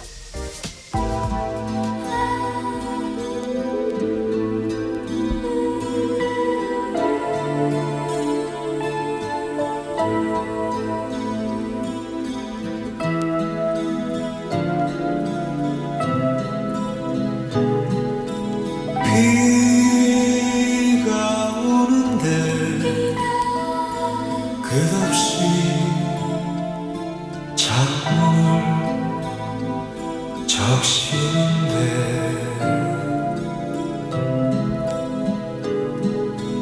내 곁을 떠나 그대는 어디서 무얼 하나 그리운 사람아 비가 내리던 어느 가을날 슬피 울며 떠나버린 그대 그 뒷모습을 하염없이 바라보다 난 모든 것을 단념하고 돌아섰지만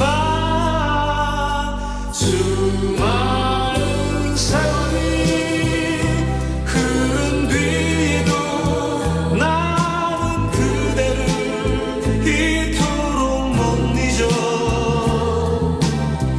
빗줄기를 바라보며 다시 한번 그 느껴오네 수많은 세월이 흐른 뒤에도 나는 그대를 이토록 못 잊어 빗줄기를 바라보며 지난 그 시절로 가고 있네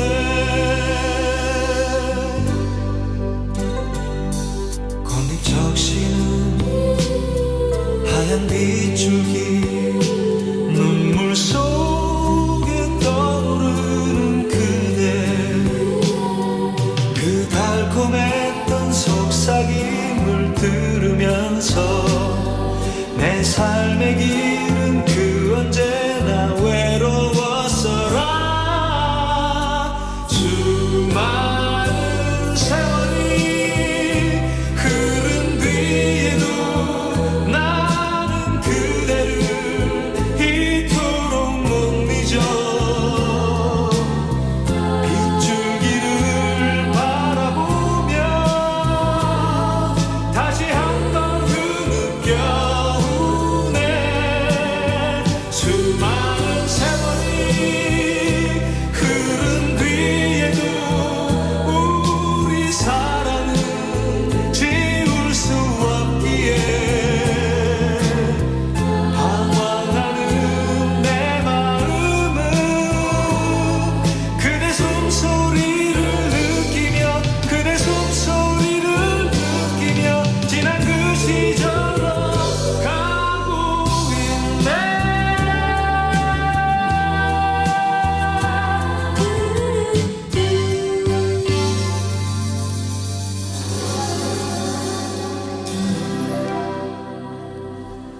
오늘의 발견에 이어서 유열의 가을비 듣고 오셨습니다. 김성환의 시사는 언제나 청취자 여러분들의 관심과 참여 기다립니다. 오늘도 방송 내용과 관련한 청취자분들 문자 계속 들어오고 있는데요. 휴대전화 뒷자리 8176 쓰시는 청취자분께서 노인복지가 별건가 싶어요. 시원하고 따뜻한 지하철에서 부담 없이 시간 보낼 수 있게 해드리는 것 적은 돈으로 큰 행복을 주는 복지 같아요. 지하철 없는 지역의 노인분께도 상응하는 복지가 생겼으면 좋겠어요. 이렇게 문자를 주셨고요. 청취자 양재근님, 저는 지하철도 없고 대중교통 무료 혜택도 없는 지방에 살고 있어서 그런가 어르신들의 지하철 탑승 정책이 부럽던데요. 어르신들도 남다른 노력을 하고 계신다니 훈훈하기까지 합니다. 이렇게 문자를 주셨어요. 사실 이 생각 솔직히 말씀드리면 못했어요. 이게 지하철이 없는 지역에 계시는 분들은 이렇게 지하철을 타고 여행 떠나듯이 이렇게 소일거리도 삼고 또 거기에서 소소한 행복을 누리는 그런 거를 못 느끼실 것 같네요. 물론 이제 요즘에 100원 택시 뭐 이런 것들은 생겼지만 그렇게 하기에는 그 시간이 너무 좀 짧잖아요. 경제적인 부담이나 편리성이나 이런 것들은 좋을 수 있겠지만 이게 서울 수도권 내에서만 누릴 수 있는 거 아닌가 하는 생각이 문득 드네요. 다른 이건 말고도 좀 물론 뭐 이건 말고 어떤 그 지역에서 느낄 수 있는 행복들이 없다고 말할 수는 없겠지만 미처 제가 생각 못했습니다. 이런 부분에 대한 생각도 좀 해야 되지 않을까 또 싶은 생각이 드네요. 그리고 우리가 사회가 해야 될 일이 굉장히 많긴 한데 자꾸 이렇게 돈 없다 뺏는다 아니면 줄인다 이런 얘기만 하지 늘린다는 얘기를 들어본 적이 별로 없는 것 같아요. 최근 들어서. 그런 거에 대한 고민도 좀 우리가 마땅히 재정으로 감당해야 될 부분들이 있으면 해야 되지 않을까도 싶은데 다 돈이 모자란다는 얘기밖에 안 나오네요. 안 하네요. 큰일 났습니다. 네, 청취자분들 문자 고맙습니다. 저희가 추첨해서 당첨된 분들께 모바일 쿠폰 선물로 드리겠습니다. 많은 참여 부탁드립니다. 참여하신 문자 번호는 #9730이고요. 짧은 문자 50원, 긴 문자는 100원의 정보 이용료가 부과됩니다. 콩 게시판 KBS 라디오 유튜브 채널을 통해서도 무료로 참여하실 수 있습니다. KBS 라디오 김성환의 시사회와 함께하고 계신 지금 시각은 11시 9분입니다.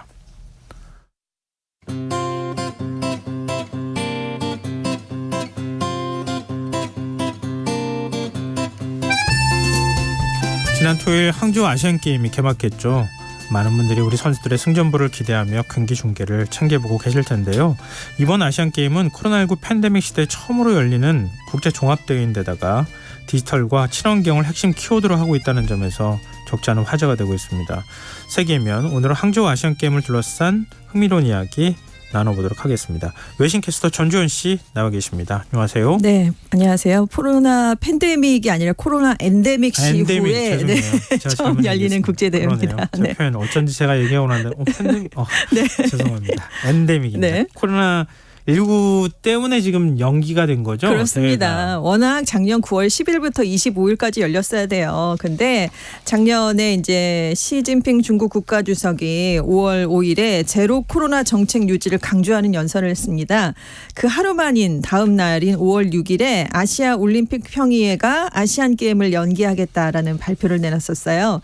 그때 한 1년 정도 늦추는 방안이 가장 유력했는데 네. 그러다가 작년 7월 19일에 2023년 9월 23일부터 10월 8일까지 열겠다는 일정이 확정이 된 겁니다. 아무래도 코로나 때문에 이제 연기가 된 건데 네. 어느 정도나 심했길래 연기가 됐을까 아마 잠깐 좀 잊으신 분들도 많으실 것 같은데요. 작년 5월에 코로나19로 상하이가 이제 3월 말부터 봉쇄됐던 점이 영향을 미친 겁니다. 그때 이제 하루 수천 명대 코로나19 확진자가 나왔고요. 이 상하이 봉쇄가 6월 1일이 돼서야 풀렸거든요. 그런데 이제 5월 초에 이게 발표가 된 거니까 지금 항저우가 상하이에서 180km밖에 떨어져 있지 않거든요. 네. 굉장히 가까우니까 상하이에서 워낙 거셌기 때문에 코로나 그 상태가요. 네. 그래서 지금 코로나19가 이 아시안 게임을 열었다가 더 확산되지 않겠느냐라는 우려가 커졌던 시점이긴 합니다. 그리고 정치적인 좀 의도도 있었는데요. 중국이 작년 10월에 시 주석의 3연임 여부를 결정할 20차 당대회를 열었거든요. 근데 이제 코로나19 재확산 때문에 많은 지역을 봉쇄했습니다. 그래서 민심이 좀 동요하는 상황이었어요. 근데 그러다가 무리하게 아시안 게임을 강행해서 더 확산이 되면 3연임을 앞둔 시 주석에게는 상당한 정치적 부담이 될 가능성이 있었습니다. 그래서 대회가 연기되는데 영향을 미친 것으로 분석이 되고 있고요. 대회가 1년 연기되긴 했지만 대회의 공식 명칭은 지금 2022 아시안 게임을 그대로 사용하고 있습니다. 그 2021년에 도쿄올림픽 열렸는데 그때도 똑같이 이름을 사용했었잖아요. 예, 예. 그리고 이제 항저우 아시안 게임은 1990년 베이징, 2020년 광저우에 이어서 중국에서 세 번째 열리는 아시안 게임이고요. 96년 하얼빈, 2007년 창춘, 동계 아시안 게임까지 합하면 지금 5번째 아시안 게임입니다. 그리고 2025년에 동계 아시안 게임이 하얼빈에서 29년 만에 또 다시 열리게 되는 그런 일정을 앞두고 있고요. 네. 지금 하계 아시안 게임이 1951년에 이제 1회 대회가 열렸고 54년 필리핀 2회 대회부터 4년 주기로 열렸는데 연기가 됐던 건 이번이 처음이었습니다. 그래서 이번만 지금 5년 만에 연기가 됐고요. 다음 아시안 게임은 지금 1년이 연기됐기 때문에 3년 뒤에 또 열립니다. 2026년에 일본 아이치현 나고야시에서 열리게 됩니다. 우리는 코로나19 때문에 중국이 막 폐쇄하고 이렇게 네. 이거 언제적 얘기야? 이런 생각 갑자기 들었어요. 그렇죠. 굉장히 아득한 먼 옛날 같죠. 불과 한 1년 정도밖에 안 된 얘기인데요. 그렇습니다. 1년도 안 됐죠 사실은. 5월부터 6월까지, 아니 3월부터 6월까지 엄청나게 거셌기 때문에 상하이가 봉쇄돼서 그 소식 저희가 또 많이 전해드렸었잖아요. 이렇게 적응을 잘하나요 사람이. 그러니까요. 까맣게 잊어버렸습니다. 네. 지금 그 대회가 열리는 항저우. 네. 지금 아까 그 상해에서 굉장히 가깝다고 네네. 말씀하셨잖아요. 그렇습니다. 그런데 역사적으로는 굉장히 그 역사가 깊은 도시라면서요. 그렇습니다. 네. 중국 저장성 성도예요. 항저우가 인구가 1220만 명입니다. 하늘에 천당이 있다면 땅에는 수저우와 항저우가 있다. 이런 말이 있어요. 자연이 아름답기로 손꼽히는 곳입니다. 거대 호수 서호가 있는데요. 유네스코 세계문화유산인데 둘레가 6.5 제곱킬로미터로 어마어마한 크기입니다. 호수가 굉장히 많아요. 호수의 도시라는 별명이 있고요. 네. 기원전 3, 4천 년에 발원한 량주 고성 유적지도 유네스코 세계문화유산으로 등록이 되어 있고요. 항저우랑 베이징을 잇는 징항 대운하가 있습니다. 그런데 이게 7세기에 우리 국사 교과서에 아니 세계사 교과서에서 배웠잖아요. 수나라가 대운하를 건설했다. 거기 종점이 바로 이 항저우 지역이었어요. 네. 그리고 이제 남송의 수도인 이만이 바로 이 항저우 지역이었고요. 춘추 전국 시대에는 월나라가 차지했던 영역이었고 삼국시대 오나라 손씨의 본적지가 바로 항저우입니다. 그리고 이제 최근으로 오면 그 세계 최대 온라인 쇼핑몰이죠. 알리바바의 창업주인 마윈의 고향입니다. 알리바바 본사가 그래서 항저우에 있어요. 영화배우 탕웨이 씨의 고향이기도 하고요. 이 항저우가 속해 있는 저장성이 2022년 중국 31개 지방정부 국내 총생산 순위에서 광둥성, 장쑤성, 산둥성에 이어서 4위를 차지한 곳입니다. 그래서 중국 안에서는 상대적으로 좀 부유한 곳으로 꼽히는 그런 곳입니다. 이번 뭐 어떤 대회나 국제 대회 뭐 올림픽도 그렇고 아시안 게임 하면은 뭐 슬로건 네. 그다음에 마스코트 네. 우리가 다 보통은 알잖아요. 이번엔 잘 아 그래요? 네. 모르나요? 우리 슬로건까지 호돌이는 아직도 알기는. 제가 기억하고 저도요. 있어서. 저도 어제 주경기장 지나가면서 호돌이를 봤는데 너무 반갑더라고요. 그럼 항저우 아시안 게임은 뭐예요? 잘 모르겠어요. 그렇죠. 사실은. 그 둔둔처럼 이렇게 베이징 동계올림픽은 그 판다가 굉장히 유명했었잖아요. 맞아요. 네. 근데 이번 대회 마스코트가 3개나 되기 때문에 아마 기억하시기가 좀 힘들 것 그렇게 같아요. 많이 했죠. 그 항저우의 뭐 과거와 미래를 다 대표하는 것들을 담았기 때문이에요. 네. 충충, 렌렌, 천천 이렇게 3개인데 항저우가 갖고 있는 세계 문화유산을 대표하고 있습니다. 일단 천천의 머리 그러니까 머리 장식을 보면 구분이 되는데 물결 모양인 마스코트가 있어요. 이게 아까 운하가 있다고 말씀드렸잖아요. 네. 이 항저우 구간의 랜드마크 다리인 공천교 이름에서 따온 그런 마스코트고요. 네. 총총은 량주 고성 유적을 상징합니다. 그래서 대표 유물이 옥으로 만든 제기인 옥종이란 게 있어요. 그 옥종을 상징하고 있고 머리에 이제 그 옥종이 올라가 있습니다. 그리고 렌렌은 그 서호의 푸른 연꽃잎이 머리에 달려 있거든요. 그러니까 이제 그 항저우를 대표하는 여러 가지 문화적인 뭐 대표적인 유적 같은 것들이 올라가 있잖아요. 네. 그런데 상징은 로봇이에요. 그러니까 몸체는 로봇인 겁니다. 머리 위에 올라간 건 예전의 문화유산이지만 이 마스코트의 몸은 로봇이기 때문에 이게 이제 중국에서 과학기술이 항저우에서 많이 발전했다라는 걸 동시에 알리는 그런 의미가 담긴 마스코트가 되겠습니다. 그리고 대회 슬로건 마음이 통하면 미래가 열린다. Heart to Heart at Future가 이번 대회 슬로건이고요. 그리고 지금 메달이 호수와 산, 후산이라고 이제 중국어 발음으로는 이제 이루어지는데 예. 메달 이름이 후산이에요. 그래서 이제 이것도 역시 이제 항저우의 자연 환경을 닮은 여러 가지 왜냐하면 항저우가 물의 도시거든요. 그러니까 네. 호수가 많으니까 여러 가지 곡선이 있는데 곡선이 이렇게 아마 메달을 보시면 여러 개가 있어요. 하나가 아니라 그러니까 이제 정상으로 갈수록 산이 이렇게 높아지는데 선수들이 열심히 도전해서 정상에 이르는 길 이런 걸 이제 의미를 하고 있고 리본이 친환경적인 인쇄 기술을 사용해서 손 바느질로 제작이 됐고요. 리본 위에 약간 다리 모양의 버클이 있는데 이것도 물과 다리의 마을인 강남 지방의 특성을 형성한 그런 의미를 담고 있습니다. 우리 게 상징은 좀 단순해야 되잖아요. 메시지도 단순해야지 이렇게 많은 걸 받아들이는- 담아서. 네, 굉장히 욕심을 많이 낸 것 같다는 생각이 좀 드는데요. 다 담고 싶은 그런 네. 의미가 담긴 것 같죠. 근데 보통 이제 이런 대회하면 네.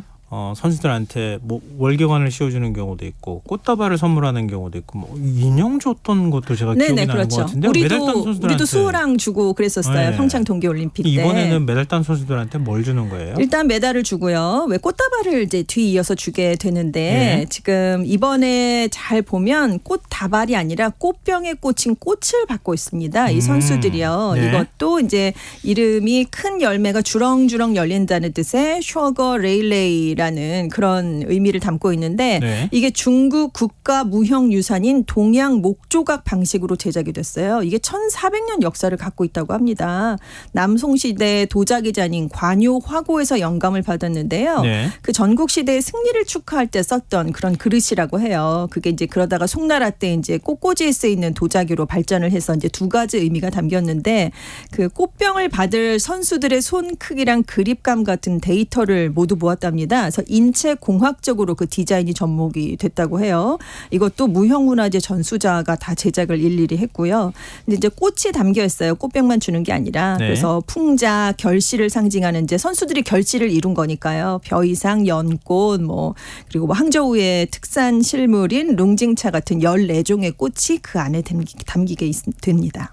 근데 이번에 이색 종목이 많다 그래서 또 화제가 되고 있어요. 네, 40개 종목, 61개 세부 종목이 치러지고 있어요. 근데 네. 올림픽하고 다른 종목이 있다는 게 이제 아시안 게임의 특징인데요. 아시안 게임이니까 아시아적인 색깔이 있는 그런 종목이 있습니다. 세팍타크로가 있고요. 카바디, 우슈, 그리고 수상 스포츠인 드래곤보트, 우리가 용선이라고 부르죠. 네. 용선이 대표적이고 2010년에 광저우 대회 뒤로 정식 종목이 아니었던 보드게임, 체스, 바둑, 장기가 또 다시 돌아왔습니다. 그리고 e스포츠와 브레이킹이 처음 채택이 됐는데요. 브레이킹은 비보잉으로 우리가 알고 있는 그런 종목이고요. 네. e스포츠는 다양한 종류의 비디오 게임으로 승부를 가리잖아요. 처음으로 정식 종목이 됐는데 리그 오브 레전드, 배틀그라운드 모바일, FIFA 온라인 4, 스트리트 파이터 4 이렇게 일반인들도 많이 해보셨을 그런 게임이 아시안 게임 정식 종목으로 이번에 치러지게 됩니다. 점점 늘어날 것 같은데요. 종목이 그렇죠. 이렇게 하다가는. 네. 근데 뭐 아시안의 축제가 되면 되는 거니까요. 그렇죠. 예전하고 많이 좀 그 아시안 게임 성격이 좀 달라지는 거 아닌가 그렇습니다. 싶은데. 네. 근데 이번 아시안 게임 개막식에 디지털 기술이 많이 적용이 됐다고요. 네, 그렇습니다. 이번 아시안 게임 별명이 스마트 게임이거든요. 그래서 5G 이동 통신망을 활용한 스마트 컨트롤 시스템, 사물 인터넷, 빅데이터, 인공지능 기술이 경기장 시설에도 반영이 됐습니다. 이 항저우가 중국 IT 기술 산업의 본산이라고 불리는 곳이기 때문이에요. 그래서 이제 개막식을 연출한 감독이 사샤오란 총 감독인데 네. 첸탄가 이제 거기에 흐르거든요. 자연의 상징으로 삼았습니다. 그러니까 강의 흐름이 스포츠의 활력, 뭐 시대의 발전 추세 이런 거를 뜻하는 그런 의미를 담았다고 하는데 일단 이 감독이 강조한 건 3D 와이어와 디지털 성화 점화 부분에서는 세계 최초다라는 점을 강조했어요. 성화 봉송은 그러니까 오프라인에서 사람들이 이어달리면서 그동안 네네. 해왔잖아요. 예. 근데 지금 약 1억 명 이상의 네티즌들이 휴대전화를 흔드는 방식으로 성화를 다음 주자에게 넘기는 봉송 릴레이가 또 함께 진행이 됐습니다. 그 휴대전화를 이렇게 흔들면 네. 옆 사람한테 성화가 가는 연결되고 거예요. 네 그렇게 되는 거예요. 그리고 이제 경기장에 오실 수 있는 분들은 이제 8만여 명밖에 안 되잖아요. 네. 그렇기 때문에 많은 국민이 입장권을 사지 않고도 그 느낌을 느낄 수 있게 스마트 관전이란 것을 온라인 시청 플랫폼에서 만들었습니다. 네. 그리고 사실 도쿄올림픽이 코로나 이후에 처음 열렸던 그런 국제대회잖아요. 그때부터 개폐식에 디지털 기술을 많이 넣게 됐어요. 사람들이 많이 올 수가 없으니까. 그래서 이제 경기장 현장에서보다 TV 중계를 통해서 느낄 수 있는 효과를 더 극대화하는 흐름이 나타나게 됐는데 그게 이번 대회에서도 이어졌고요. 그게 이제 절정을 이룬 게 성화 점화였습니다. 과상의 거대한 성화 봉송 주자가 현실의 성화 봉송 주자랑 함께 달리는 그런 게 연출이 되면서 결국 성화대 앞에 둘이 동시에 서서 함께 불을 붙였어요. 그리고 개막식에서 바닥 외에도 객석에 3D 입체 LED 스크린을 세웠습니다. 굉장히 무대를 좀 입체적으로 활용을 했고요. 마스코트를 소개할 때 또 인공지능 기술이 이용이 됐어요. 여러 가지 구기 종목의 공들이 굉장히 입체적으로 구현되는 모습이 나타나기도 했습니다. 이번 대회는 저탄소 친환경 대회를 표방하고 있기도 하잖아요. 그렇습니다. 미디어 센터에서 이제 자료들을 많이 배포를 하게 되는데 뭐 기록이라던가 뭐 정보 내용, 경기 일정 이런 것들을 예전엔 종이로 줬거든요. 근데 취재진에게 이제는 QR 코드나 디지털 검색대를 제공을 해서 그렇게 이제 디지털로 검색을 하게 지금 하고 있습니다. 그리고 이제 선수촌 같은 시설에서 전기차가 2,000여 대가 운영이 되고 있어요. 그리고 이제 전기차 중에 증강현실로 주요 시설을 돌아보고 체험할 수 있는 버스가 있고요. 대회를 이제 시설을 안내하고 대회를 홍보하는 로봇들이 지금 돌아다니고 있습니다. 지금 조직위는 사상 첫 쓰레기와 낭비 줄이기 아시안 게임, 제로 웨이스트 아시안 게임을 선언했어요. 저탄소 친환경을 추구했는데 그래서 사실 이제 인프라를 구축하는데 41조 원 넘게 들였거든요. 엄청난 돈이 들어갔는데 근데 다 지은 게 아닙니다. 경기장이 56개인데 그중에 12곳만 새로 지었어요. 그리고 이제 앞으로 지역 주민을 위한 체육시설로 재활용되도록 지금 지어졌고요. 네. 그리고 이제 차량을 줄이는 대신에 공유 자전거를 7만 5천 대나 투입을 했습니다. 그리고 e스포츠 경기장, 수영장은 태양광을 활용해서 경기장 조명을 밝히는 그런 일을 하고 있고요. 그리고 이제 수상 경기장의 물 일부도 빗물을 재활용해서 지금 사용을 하고 있고 선수촌에 이벤트 자판기라는 게 있어요. 네. 비어있는 플라스틱 병을 여기 넣으면 포인트를 적립해 줍니다. 그래서 쌓은 포인트가 얼마나 되느냐에 따라서 또 선물을 준다고 해요. 그래서 또 인기를 끌고 있고 네. 그리고 이제 불꽃놀이로 이제 개막식이 항상 마무리가 되는데 네. 실제 불꽃을 터뜨리지 않고요. 이번에는 AR 같은 디지털 신기술을 활용한 전자 불꽃놀이로 대체를 했는데 2008년 베이징 하계 올림픽 때는 중국이 실제로 불꽃놀이를 했거든요. 네. 그때 폭죽을 3만 5천 발을 사용했었습니다. 근데 이번에는 하나도 터뜨리지 않고 이것도 친환경으로. 네, 그렇습니다. 디지털로만 구현이 되게. 네. 환경 오염이 있을 수밖에 그렇습니다. 없으니까. 네. 근데 이번 그 대회 참가 선수단이 역대 최대 규모입니까? 그렇습니다. 참가한 선수만 그러니까 임원을 빼고요. 선수만 11,970명입니다. 이게 역대 최다인데요. 많은 게 어느 정도나 많으냐면 내년에 파리 하계올림픽이 열리거든요. 네. 그런데 거기에 출전하기로 등록된 선수보다도 1,500명이나 많습니다. 우리나라도 지금 역대 최다인 선수와 임원 1,140명을 파견한 상황이고요. 지금 중국이 9월 29일부터 10월 6일까지 여드레 동안 중추절 국경절 연휴를 맞게 됩니다. 네. 딱 대회 기간 동안이거든요. 그러네요. 그러니까 지금 외국에서 가는 관광객뿐만이 아니라 중국 안에 있는 중국인들도 대규모로 이동하는 시기랑 겹치게 됐습니다. 그래서 관광 수요도 사상 최고치를 찍을 것 같은데요. 일단 대회 기간 동안 항저우와 주변 도시를 방문하는 관광객이 2천만 명 이상이 될 것이다. 이렇게 전망되고 있습니다.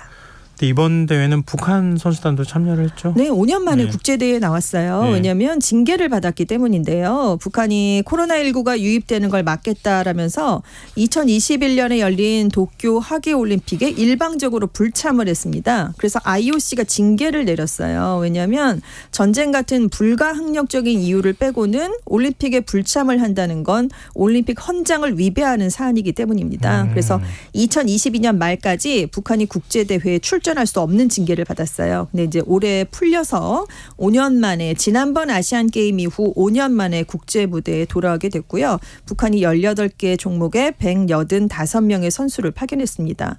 근데 지금 인공기 사용 때문에 또 논란이 되고 있는데 네. 세계 반도핑기구 규정을 위반하는 사안이기 때문이에요. 왜냐하면 2021년 10월에 세계 반도핑기구가 북한이 국제 기준을 충족하지 못하고 있다라면서 올림픽과 패럴 동계올림픽을 제외한 국제대회에서는 인공기를 개양하는 걸 금지했습니다. 그래서 지금 북한에 들어가서 전혀 시찰을 할 수가 없는 상황이 계속되고 있는 상황이었기 때문에 이번에도 사실 규정에 따르면 인공기 개양이 안 돼야 되는데 네. 개회식부터 벌써 북한이 인공기를 앞세워서 입장을 했고요. 선수들도 인공기를 들고 있고 지금 여러 경기에서도 응원단이 흔들고 있고 지금 시상식에도 인공기가 올라가고 있는 상황이에요. 그래서 북한과 혈맹 관계인 중국과의 관계가 영향을 미친 게 아니냐 이런 분석이 나오고 있는데 그래서 지금 세계 반도핑기구가 아시아 올림픽 평의회 항저우 아시안게임 조직위를 지켜보겠다. 책임을 물을 수 있다. 뭐 이런 얘기가 나오고 있습니다. 그래서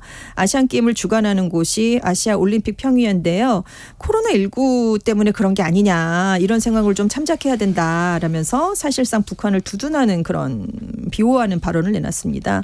그런데 이제 사실 2021년 도쿄올림픽, 2022 베이징 동계올림픽에서 러시아는 나라 이름 사용과 시상식에서 국가 연주가 금지된 징계를 받아서 그대로 시행이 됐거든요. 왜냐하면 여기도 국가 차원의 도핑을 했기 때문에요. 그래서 러시아와 이게 너무 대조되는 게 아니냐 이런 비판이 나오고 있습니다. 러시아하고 벨라루스 선수들은 참가하지 않았다면서요? 워낙 이제 초청을 한다라고 작년에 발표가 나왔었거든요. 네. 그래서 지금 오지 않겠느냐 했는데 일단 참가하지 못하게 됐습니다. 왜 이제 이 두 나라는 이제 우크라이나 전쟁이 시작된 이후에 네. 국제대회에 참가하지 못하는 그런 제재를 받고 있잖아요.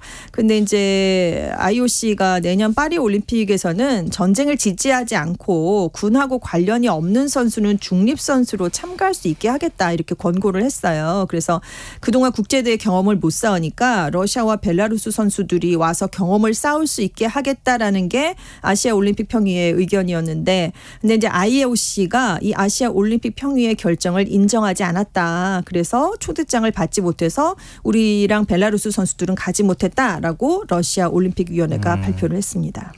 개막식에 뭐 새 주요 정상급 인사들이 많이 참석했잖아요. 그렇습니다. 근데 가장 주목받은 사람은 시리아 뭐 독재자라고 흔히 얘기하죠. 네. 알 아사드 대통령이었다면서요? 그렇습니다. 지금 시진핑 주석이 개막 전날인 22일부터 이틀 동안 지금 잇따라 양자회담을 계속해서 개최하는 외교를 벌였는데요. 네. 가장 먼저 만난 사람이 알 아사드 시리아 대통령이었습니다. 그래서 왜 그랬을까? 이 아사드 정권도 미국 같은 서방 국가들과 대립을 하고 있어요. 그때 자국민을 많이 학살했잖아요. 맞아요. 네. 그래서 가장 먼저 만난 게 아니냐 이런 해석이 나오고 있고요. 그래서 양국이 이제 많이 이제 앞으로 협력을 하기로 문서에도 서명을 했고 네. 시리아와의 외교 관계를 전략적 동반자 관계로 격상시켰습니다. 그런데 미국이 최근 베트남하고 전략적 동반자 관계로 외교 관계를 격상했거든요. 네. 그래서 그걸 의식한 행보가 아니냐. 그래서 남중국해에서 중국의 영향력을 확대하기 위해서 이렇게 중국을 견제하려는 미국에 맞서는 그런 외교 행보를 보인 게 아니냐 이런 해석이 나오고 있습니다. 대만 선수들도 참석한 거죠? 네, 그렇습니다. 네, 근데 대만 그 길을 들고는 들어올 수가 없는 상황이잖아요. 예, 국제대회에서는. 그렇죠. 네, 홍콩, 마카오 중국 선수들이 입장할 때와 마찬가지로 대만 선수들이 입장을 할 때 시진핑 중국 국가주석 모습이 단독으로 중계 카메라에 잡혔어요. 그러니까 홍콩, 마카오, 대만은 같다라는 이제 중국의 입장이 반영된 게 아니냐 이런 평가가 나왔는데요. 네. 그리고 이제 시리아랑 외교 관계를 격상하면서 대만은 중국 영토의 일부다라는 내용을 이번에 공동 성명에 담았습니다. 그래서 대만 측에서는 이 대만과 중국은 서로 예속되는 관계가 아닌데 중국이 현실에 맞지 않은 하나의 중국 원칙을 다른 나라에 강요하고 있는 것이 아니냐라면서 시리아의 입장을 엄중히 규탄한다. 뭐 이런 내용을 발표하기도 했습니다. 하나의 중국이다. 뭐 이렇게 얘기하는데 스포츠 행사에서 또 이런 논란이 발생하네요. 네. 스포츠는 그냥 스포츠로. 했으면 좋겠는데 사실 그렇지 않죠. 굉장한 정치적 의미가 있는 것이 바로 스포츠 행사입니다. 이게 네모칸 국제 외교의 현실인 것 같습니다. 지금까지 세계이면 외신캐스터 전주현 씨였습니다. 오늘 말씀 고맙습니다. 네, 감사합니다. 김성환의 시사양 오늘도 K컬처 특집 오디오 웹툰 드라마 편성관계로